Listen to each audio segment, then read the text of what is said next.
kind of has a cross or a little plus there at the end. Okay? Mr. Phillips was a great man when he made that. And we have a flathead screwdriver or a regular or a straight. You'll find a lot of slang terms for different types of tools. All right, just a slotted screwdriver. For a lot of set screws, we'll have just a slot and a nut driver with a Phillips screw. Right? So we have wire strippers. Okay? These are just to strip the wires themselves, the sheeting off the copper. This is MC light stripper. This will take, not sure if you've gone through that. If you look here behind you on the wall, do you see the metal coated on that wire? Okay, this takes that metal coating off the wire so that you can get to the wires and strip them and make your connections.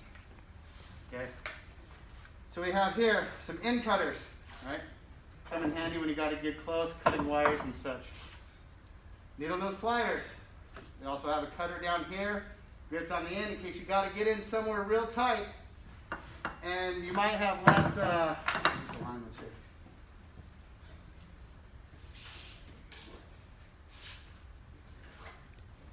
You might have to reach further than your lineman's pliers. All right. So you grab these, you can reach in there, grab the wire, twist your wires together. Also has a cutter here on the end, and a lot of them typically will have a cutter here on the side, but it's a little more advanced. So if you need to get in somewhere that's hard to reach, where you don't want to risk touching your bus bars and things like that, you want to use your needle nose pliers to get in there on that. All right, level, a little speedy level. If you're setting boxes, all right. If you're setting a box and you don't set your box to the level, it's going to come out crooked, and it might not look silly to you at the time, but by the time they get drywall and they get a cover plate on there, and you come in and your box is sitting like this, well, it's very obviously, it's notable. So you want to make sure you use this to get things as close as you can to level or plumb. Okay? So level would be this way, and plumb is this way. So if you're doing a pipe, pipe's running down the wall, you want to make sure that your pipe is plumb.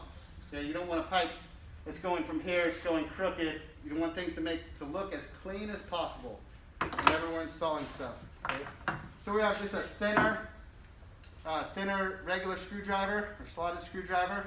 Sometimes you need smaller screws. You can go getting it a little easier. One of the best tools right here. This is a Klein. It's 11 in 1. Okay? Comes with both the slotted and Phillips. The number 2 size.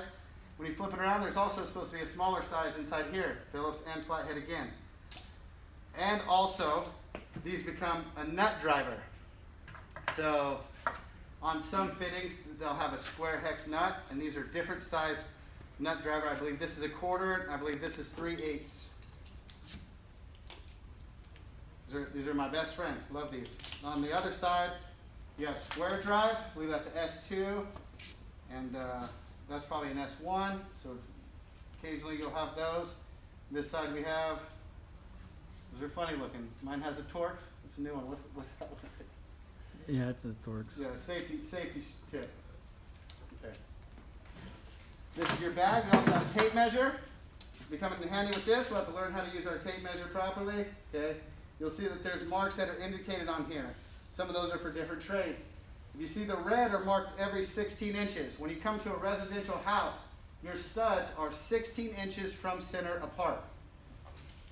So why is that relative? Well, say you have to run a wire. You have to find the stud in order to be able to get the wire through the stud, right? Boxes are attached to studs. So if you see a box on the wall, it's typically going to be attached to a stud per code and stapled also. So we'll have to learn how to use these in the increments for 1/2 inch, 1/4 inch, or 3/4 inch, all the way down to 1/8 of an inch. Because we have to measure our pipes, we have to make sure that our links are perfect and everything comes in right. We also measure our wire, so we're not buying an excess of wire and wasting in that sense as well. There's our tape measure. And all right, so that's a really nice nut driver right there. It's a really nice one. So when you have a clamp on meter, a little multimeter here. These will tell you how much power, or if you're getting power, to each of your receptacles, light switches, appliances. Some appliances need more, as Mr. Cho was saying this morning. Your TV gets below a certain amount of volts. It will shut off on its own. Safety feature for itself, so then it doesn't burn up its computers and stuff like that. So today we're going to be going over grounding and bonding. Bonding to our cold water bond, which is the water pipe, as well as our grounding rod, which is grounded in the earth, typically like 5+ feet into the ground. So they come with this big copper rod, they come with a machine, and they drill all the way around a certain amount of space from our box. I think is it 5 to 7 feet from the box? Yeah, from each ground rod, it's 8 feet from each other. You need two ground rods in order to pass code, and one cold water bond to go to your power panel. What is a cold water bond? So the cold water bond, do you see the water spigot there on the side? I see that. So that, basically your cold water runs down and it runs into the ground, right? Okay. So you're bonding to that, so that way your electricity can get back to the ground easier than finding a person. Does that replace the grounding rod? It does not replace a grounding rod. You need the